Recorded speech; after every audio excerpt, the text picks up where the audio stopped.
Assalamualaikum warahmatullahi wabarakatuh. Teman-teman yang dirahmati Allah, melanjutkan pembicaraan kita tentang syafaat. Maka pada kali ini statementnya adalah syafaat itu adalah urusan Allah. Syafaat, sebagaimana sudah saya sampaikan, artinya ialah pertolongan atau pembelaan dari seseorang kepada orang lain yang akan mendapatkan hukuman dengan harapan hukuman itu bisa diringankan atau bahkan dibebaskan. Itulah kurang lebih yang dimaksud dengan syafaat. Dalam konteks kita di sini ialah syafaat yang akan diberikan di akhirat nanti, yaitu ketika seseorang akan mendapatkan keputusan azab Allah. Inilah syafaat yang kita maksud dalam pembahasan ini.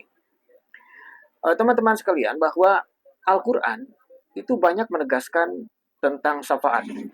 Al-Quran itu banyak menegaskan bahwa syafaat itu sepenuhnya berada dalam kekuasaan mutlak Allah.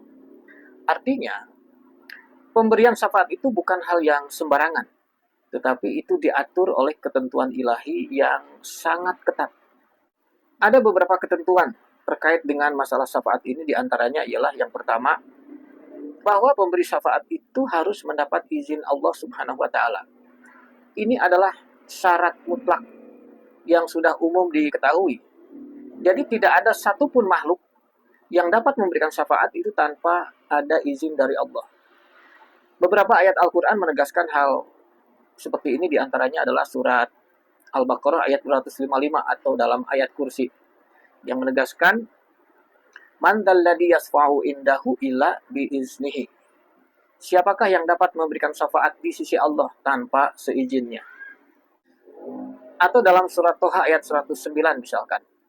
Di sana ditegaskan, yauma idzin la tanfa'u syafa'at illa man adzina lahu rahman wa radiyalahu qaula. Yang artinya, pada hari itu tidak berguna syafaat kecuali syafaat dari yang telah diberi izin oleh Tuhan pemilik rahmat dan dia meridhoi perkataannya. Itu yang pertama. Jadi jelas bahwa siapa yang akan memberi syafaat maka itu harus atas seizin Allah. Kemudian yang kedua, ketentuannya adalah bahwa kalau kita merujuk kepada surat Toha ayat 109 yang tadi sudah dibacakan, bahwa ketentuannya ucapan pemberi syafaat itu harus diridhoi dan disetujui oleh Allah Subhanahu wa Ta'ala. Jadi pada kalimat wa radiyallahu qaulan, yang artinya dan dia Allah meridhoi perkataannya. Sehingga di sini artinya apa? Bahwa meskipun seseorang telah mendapatkan izin untuk memberikan syafaat, maka ucapan pembelaannya itu harus diridhoi atau disetujui oleh Allah. Ini berarti jika Allah tidak setuju dengan perkataan atau dengan argumen syafaat yang diajukan oleh orang itu, maka tentu tidak akan ada perubahan keputusan hukum. Jadi sekali lagi, meskipun sudah ada izin, belum tentu syafaatnya itu dikabulkan oleh Allah, kecuali jika Allah meridhoi, menyetujui, dalam arti menyetujui ucapan atau argumen yang diajukan oleh si pemberi syafaat itu. Nah, itu yang kedua. Nah, kemudian ada lagi bagian dari ketentuan Allah yang ini sangat krusial tentang masalah syafaat ini, yaitu bahwa pemberi syafaat itu harus punya pengetahuan yang benar tentang orang yang akan dibelanya, tentang orang yang akan ditolongnya. Ini adalah syarat yang krusial dan tidak banyak orang memahaminya. Padahal sebenarnya ini masalah yang simpel dan logis, yaitu bahwa pemberi syafaat itu harus benar-benar menyaksikan dan mengetahui persoalan sebenarnya dari orang yang akan dibela. Saya bawa kepada sebuah perbandingan. Begini, bayangkan seorang pembela di dunia ini. Dia itu harus memahami duduk perkara dan kondisi kliennya secara mendalam. Misalnya, ia tahu betul bahwa orang yang dibelanya itu adalah orang yang baik. Namun terpaksa orang itu melakukan kesalahan karena alasan yang misalkan tidak bisa dihindarkan.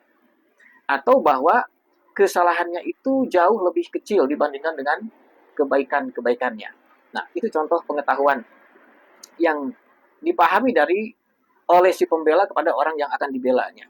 Nah, maka pengetahuan yang benar tentang orang yang dibelanya itu, ini akan menjadi dasar bagi si pemberi syafaat untuk mengajukan pembelaan yang kuat demi meringankan tuntutan hukuman. Jadi artinya, tanpa ada pengetahuan yang benar tentang orang yang akan dibelanya, tentu si pembela ini tidak punya dasar yang valid untuk melakukan pembelaan. Dalam bahasa gampangnya begini, kamu ini tahu apa sih tentang orang yang kamu bela itu? Kenal juga enggak? Ya. Atau misalkan, kamu ini tahu apa sih dengan masalah yang dihadapi orang yang kamu bela itu? Kalau nggak tahu apa-apa ya berarti nggak punya dasar untuk bisa membela, kan begitu. Kira-kira begitu ya. Nah, maka dalam kaitan dengan masalah ini, dalam kaitan dengan konteks syafaat di akhirat nanti, kalau kita perhatikan Al-Quran surat Zuhruf ayat 86 misalkan, yang berbunyi demikian, wala yamlikul ladina yad'una min dunihi syafaat ila man syahida bil haq wa hum ya'lamun. Yang artinya begini, dan orang-orang yang mereka seru selain dari Allah tidak punya hak memberi syafaat kecuali orang yang menyaksikan kebenarannya dan mereka mengetahui. Jadi jelas di sini berdasarkan pada ayat yang tadi dibacakan bahwa siapapun yang ditetapkan sebagai pemberi syafaat atau yang akan memberikan pembelaan, tentu dia itu harus menyaksikan perkara yang dibelanya dengan sebenarnya, sehingga dia benar-benar tahu dengan apa yang dibelanya itu. Namun sayang sekali, ayat yang tadi dibacakan itu, yaitu surat Zuhruf ayat 86, ayat ini sudah ditafsirkan keluar dari makna dan konteks yang sebenarnya. Padahal ayat ini sudah cukup jelas dan seharusnya diterjemahkan sesuai dengan arti kata apa adanya. Karena terjemahan yang ada itu sudah merubah maknanya kepada makna tafsiriyah. Teman-teman bisa cek sendiri surat Zuhruf ayat 86. Nah, kemudian ketentuan berikutnya, yaitu yang keempat di sini, ini menyangkut orang yang akan menerima syafaat. Itu ada syaratnya, ada ketentuannya, bahwa orang yang akan menerima syafaat itu adalah orang yang harus diridhoi oleh Allah untuk diberi syafaat. Jadi, tidak bisa diberikan kepada sembarang orang, hanya mereka yang telah mendapatkan ridho Allah. Nah, siapakah mereka itu? Yaitu orang yang telah mengikat perjanjian dengan Allah, atau sudah terikat sumpah. Misalkan dalam surat Maryam ayat 87 menegaskan seperti ini, la yamlikuna syafa'at ila man ittakhadha indar rahmani ahda. Artinya, mereka tidak berhak mendapat syafaat kecuali orang yang telah mengangkat perjanjian di sisi Allah sang pemilik rahmat. Nah, apa janji mereka itu? Apa perjanjian mereka itu? Janji yang dimaksud tentunya adalah janji untuk berserah diri kepada Allah dan janji akan berusaha hidup di jalan Allah. Janji itu misalkan kalimat iyyaka na'budu wa iyyaka nasta'in ihdinas siratal mustaqim. Bukankah itu adalah sebuah janji, sebuah ikrar bahwa orang itu menyatakan kepadamulah kami mengabdi dan kepadamulah kami memohon pertolongan. Tunjukilah kami jalan yang lurus.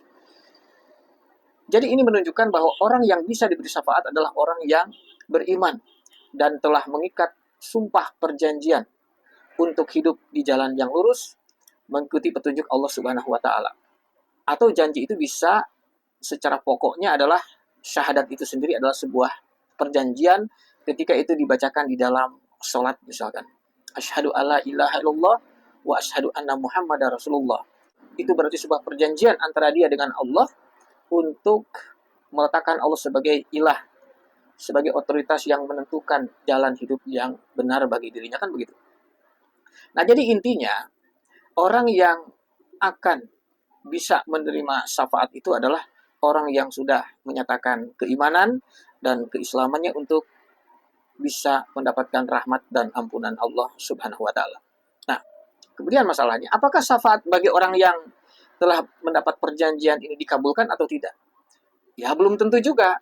Karena apa? Karena tergantung berbagai faktor yang tadi saya sebutkan sebelumnya. Misalkan, apakah argumen pembelaan dari si pemberi syafaat nanti, ada yang memberi syafaat, memberi pembelaan kepada orang ini, apakah itu dikabulkan oleh Allah? Juga itu belum tentu dikabulkan. Nah, jadi memang seketat itulah syafaat yang akan Allah berikan jika syafaat itu memang diperlukan.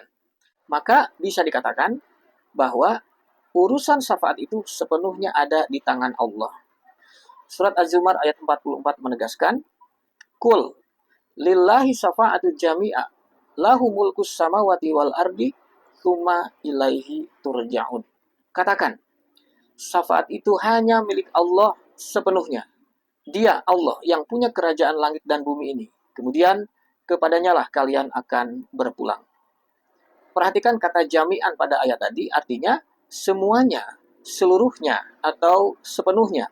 Jadi artinya semua urusan syafaat itu ada di tangan Allah. Dimulai dari masalah perlu tidaknya syafaat, siapa yang boleh memberi syafaat, siapa yang bisa menerima syafaat, dan diterima atau tidaknya argumen syafaat yang diberikan oleh si pemberi syafaat. Semua itu jadi urusan Allah Subhanahu wa Ta'ala. Jadi sebenarnya syafaat bukanlah sesuatu yang bisa dipesan, bisa didapat dengan amalan-amalan tertentu, atau bisa dimohonkan melalui doa-doa khusus. Tidak ada syafaat yang diberikan karena permohonan manusia. Tidak ada. Allah lah yang sepenuhnya menentukan apakah seorang hamba perlu syafaat atau tidak. Inilah inti dari penegasan Al-Quran tentang syafaat. Oleh karena itu, fokus utama seorang mukmin muslim haruslah pada ibadah. Ibadah yang baik dan pada perbaikan akhlak yang maksimal untuk bisa meraih ridho Allah. Dengan demikian, semoga kelak kita termasuk golongan orang-orang yang bisa diterima di sisi Allah tanpa perlu ada syafaat. Atau jika Allah menghendaki ada syafaat, maka mudah-mudahan syafaat itu dapat meringankan beban kita di hari perhitungan. Berdasarkan pada tinjauan ini, maka siapakah sosok yang bisa memberikan syafaat? Insya Allah akan kita bahas pada kesempatan berikutnya. Wassalamualaikum warahmatullahi wabarakatuh.